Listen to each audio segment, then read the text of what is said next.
जय श्री राधे कृष्ण साथियों। मैं भी कृष्णा ज्ञान सहारा चैनल में आपका स्वागत करती हूँ। कैसे हैं आप? आपके अच्छे स्वास्थ्य और सुखद जीवन की मंगल कामना करती हूँ। आपके और अपने इष्ट देवों को कोटि कोटि नमन करते हुए, बड़ों को प्रणाम करते हुए वीडियो प्रारंभ करते हैं। साथियों, आज हम बात करेंगे घर के आटे की। जब हम घर में रोटी बनाते हैं तो उस आटे में हम ऐसी क्या चीज डालें कि माँ अन्नपूर्णा प्रसन्न हो, वो भगवान जिन्हें हम भोग लगाएं वो प्रसन्न हो, जो व्यक्ति उस रोटी को खाए उसके हृदय में प्रेम भर जाए। तो चलिए झटपट वीडियो प्रारंभ कर लेते हैं, लेकिन उससे पहले चैनल पर नए आए हैं तो चैनल को सब्सक्राइब अवश्य कीजिएगा और बेल आइकन का बटन जरूर दबाएगा, जिससे आने वाली वीडियोस का नोटिफिकेशन आपको मिलता रहे। आज हम बात कर रहे हैं किचन के आटे की, यानी कि घर में जो मुख्य रूप से भोजन बनता है उस आटे को में हम क्या चीज़ मिलाएं ऐसी। तो सबसे पहली बात यह है कि जो घर की लक्ष्मी है, देवी है, बहन हो, बेटी हो, माँ हो, जो भी घर में भोजन पकाती हैं, सबसे पहले आप इस बात का ध्यान रखें कि आप जब भोजन पकाते हैं, रसोई में जाने के बहुत सारे नियम है कि आप किस प्रकार रसोई में जाएं। हर घर की अपनी अपनी व्यवस्था होती है कि कहीं कहीं तो बिल्कुल नहाने से पहले किचन में कदम नहीं रखा जाता। कभी आजकल की भागदौड़ की जिंदगी में ऐसा होता है कि हाथ मुंह धोकर भी किचन में प्रवेश कर लिया जाता है और आपको किचन रात में साफ करके सोनी होती है, सुबह फिर उसके ऊपर कपड़ा लगाना होता है। माँ अन्नपूर्णा का दिया जलाकर हाथ जोड़कर आपको अपनी किचन प्रारंभ करनी होती है। आपका जो खाना पकाते समय मुंह हो, इस बात का आप ध्यान रखें कि आपका मुख पूर्व दिशा की ओर या उत्तर दिशा की ओर होना चाहिए। उत्तर दिशा में माता लक्ष्मी का वास होता है। आपका मुख इन दोनों में से किसी भी दिशा में हो तो बहुत उत्तम रहता है।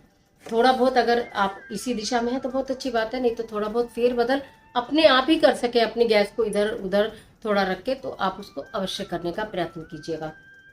उसके बाद ये आती है कि जब हम भोजन पकाते हैं तो भोजन पकाते समय बिल्कुल प्रेम से भोजन पकाएं। कभी कभी हमारे मन में कोई द्वेष होता है, कोई गुस्सा होता है, कोई परेशानी होती है, जिस समय हम किचन में बिल्कुल अकेले होते हैं, तो हम जब खाना बनाते हैं तो उस समय हमारे दिमाग के अंदर द्वंद्व चलता रहता है, वो बातें चलती रहती हैं। उसने ऐसा कह दिया, पता नहीं खाना कैसा पकेगा, पता नहीं अच्छा पकेगा, संशय हो जाता है मन के अंदर।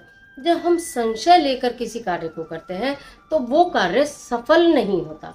यानी कि उस दिन ना जरूर तो आपकी सब्जी में नमक ज्यादा हो जाएगा, या तो आप कहोगे मैंने तो सब कुछ डाला, स्वाद ही नहीं आया सब्जी में, या तो आपकी रोटी जलती रहेगी।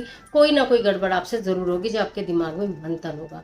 तो सबसे पहले किचन में जाएं और आपको ऐसा लगता है कि आज मेरा मन काम में नहीं है, मेरा मन ठीक नहीं है, या मेरे अंदर बहुत सारी बातें चल रही हैं, तो किचन में प्रवेश करते ही एक गिलास पानी आप पी लीजिए। एक गिलास पानी पीजिए, ठंडे दिमाग से सोचिए कि अब मैं प्रसाद बनाने जा रही हूँ, अब मैं भोग बनाने जा रही हूँ। और वो व्यक्ति स्पेशली जिससे आपकी लड़ाई हुई है, या आपको जिस व्यक्ति से गुस्सा है, या जो जो भी आपका मन मुटाव है, स्पेशली उसका स्मरण कीजिए कि आज ये खाना इतना अच्छा बनेगा कि वो व्यक्ति का हृदय भी प्रेम से भर जाएगा मेरे प्रति। ये भाव रखकर, यानी कि जो भी इस भोजन को ग्रहण करेगा भगवान को भोग लगाने के पश्चात, वो व्यक्ति मुझसे प्रेम करेगा, उसके हृदय में प्रेम भरेगा, उसकी बुद्धि शुद्ध हो जाएगी। ऐसे भाव रखते हुए भोजन बना। आज बहुत अच्छा खाना बन रहा है, आज बहुत अच्छा खाना बन रहा है, रोटी बड़े प्रेम से बोलिए। इस तरह से इस भाव को लेकर आप भोजन बनाइए। जब हम आटा मलते हैं, पहले भी मैं बता चुकी हूँ, आटा जब मलते हैं तो उसको गोल गोल मल के मत रखिए, यानी वो एक पिंड हो जाता है। उस पर अपनी फिंगर्स के निशान, जैसे हम आटा मलते हैं तो बड़े सुंदर सुंदर सुंदर अपनी फिंगर्स के निशान उस आटे के ऊपर लगाते हैं, तो आटा देखने में भी खूबसूरत लगता है। और वो फिंगर्स के निशान लगाने के बाद आपको ऐसा लगता है कि जैसे गाय की रोटी आप नहीं निकाल पा रहे हैं, तो जो आटा आपने मला है, ये मेरे हाथ में आटा है, मैंने इसमें ऐसे ऐसे उंगलियों के निशान लगा दिए, फिर उस पर थोड़ा सा आटा निकाला, थोड़ा सा आटा निकालकर उसी आटे पे दूसरी जगह चिपका दिया। यानी कि हमने चुटक बिनाए, हम तो कहते थे, जो हमारी माँ कहती थी कि चुटक बिनाए के नाम का हमने पहले ही निकाल दिया। तो वो आटा वहां से निकाला और उसी आटे पे दूसरी जगह हमने चिपका दिया, इतना सा आटा, यानी भगवान के नाम का हमने पहले आटा निकाल दिया। ये अपनी आदत में शामिल कर लीजिए। आटा मलिए और उसमें उंगलियां लगा दीजिए, पिंड मत रखिए, पिंड क्योंकि मृत व्यक्ति के लिए वो पिंडदान किया जाता है, और हम लोग भोजन कर रहे हैं, हम लोग जीवित व्यक्ति हैं, तो उंगलियां उसके ऊपर अपनी लगाइए और उसके बाद जरा सा आटा निकाल कर यहाँ पर लगा दीजिए। आपका भोग हो गया, यानी आपने भगवान को आटा मला सुबह सुबह और अपने ईश्वर को समर्पित कर दिया। अब क्या करना है, वो आटा आपने इस तरह मलना है। बहुत ज़्यादा आटा आपको पता है कि हम फ्रिज में मल के नहीं रखें, आज फ्रिज का टाइम आ गया है, तो ऐसा लगता है क्योंकि वर्किंग है लेडीज़ की, खूब सारा आटा मला, या तो मेड ने मला या तो आपने मला, अभी मल के रख दिया, शाम को भी काम आ जाएगा, अगले दिन भी काम आ जाएगा। वो आटा घर के अंदर नेगेटिविटी फैलाता है, बीमारियों का कारण तो है, ये आप अच्छी तरह जानते हैं, उसका साइंटिफिक रीज़न भी जानते हैं, लेकिन वो नेगेटिविटी भी फैलाता है, यानी बुरी शक्तियों को अपनी ओर आकर्षित भी करता है। इसलिए प्रयत्न करें कि बासी आटे का भोजन ग्रहण ना करें। अब आटा मलने में क्या हम ऐसी चीजें डालें कि माँ अन्नपूर्णा प्रसन्न हो, माँ लक्ष्मी प्रसन्न हो, हमारे घर में लक्ष्मी का वास हो, प्रेम का वास हो। आप आटा मलते हैं, आटे में तो नमक, ज्यादातर घरों में थोड़ा सा नमक आटे में जरूर डाला जाता है। आटे में नमक डाला, इतना सा आप आटे में घी डालिए। एक आदत में शामिल कर लीजिए कि मुझे चाहिए इतना ही डालना है। आटे के अंदर घी डाला और 2 या 4 दाने सिर्फ आप चीनी के डालिए, यानी शक्कर के। क्या होगा इससे? नमक तो आप डालते ही डालते हैं, आटा सफेद हो गया, नमक सफेद हो गया, घी सफेद हो गया, शक्कर सफेद हो गई। चंद्रमा आपका और शुक्र आपका कितना स्ट्रोंग हो जाएगा। और चंद्रमा और शुक्र मैंने पहले भी बताया वैभव का प्रतीक है, ऐश्वर्य का प्रतीक है। जिसका चंद्रमा स्ट्रोंग होता है उसका मान सम्मान बढ़ता है। शुक्र मजबूत होता है तो माँ लक्ष्मी का वास होता है। ये आप प्रतिदिन के आटे में ये जरा सी चीज, अगर आप इतना नमक डालती हैं खाना स्वादिष्ट बनेगा, आपने इतना सा घी लगा दिया खाना और स्वादिष्ट बनेगा। आपने इतनी सी उसके अंदर शक्कर डाली यानी चीनी के 4 दाने, उससे आप ये मत सोचिएगा कि रोटी मीठी हो जाएगी, बिल्कुल भी नहीं होगी।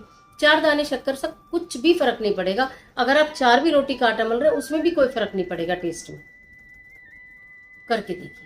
ये 4 चीजें आपके पास आटा है, फिर बता दे रही हूँ, आटा तो आप मल ही रहे हैं, उसके अंदर इतना सा नमक डालो, इतना सा घी डालो, 4 दाने चीनी के डालो। डेली की आदत में शामिल कर लो कि मुझे अपना आटा इसी तरह मलना है। फिर आप देखिएगा ये माँ अन्नपूर्णा को प्रसन्न करेगा, ये भोजन प्रसाद बनेगा, ये भोजन माँ लक्ष्मी को प्रसन्न करेगा। जिनको भी आप देंगे वो भोग बनेगा।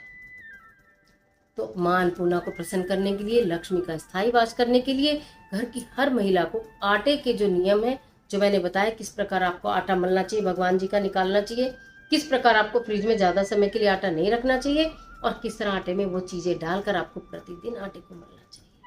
जब इस तरह से आटा गूंथ के आप चपातियां बनाएंगे, इसमें आपको कुछ लगने वाला नहीं।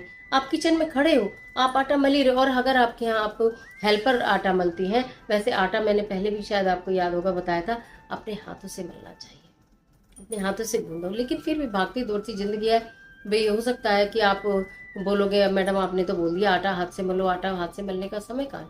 कोई बात नहीं, जो मल रहा है उसे आप इंस्ट्रक्शन दो कि जब आटा मलोगे तो आटे के अंदर आपको थोड़ा सा नमक, थोड़ा सा घी, थोड़ा सा चीनी का रेशियो ऐसे बिल्कुल इतनी सी डालेंगे और तब आटा मलेंगे। आप उन्हें भी बता सकते हैं। तो इस तरह से आटा मलेंगे तो आपके घर में सुख समृद्धि का और माँ लक्ष्मी का वास होगा। आशा करती हूँ वीडियो आपको बहुत पसंद आएगी और आपके लिए बहुत उपयोगी साबित होगी। मिलती हूँ एक और वीडियो के साथ, तब तक हंसते रहिए, मुस्कुराते रहिए, अपना और अपने अपनों का ख्याल कीजिए।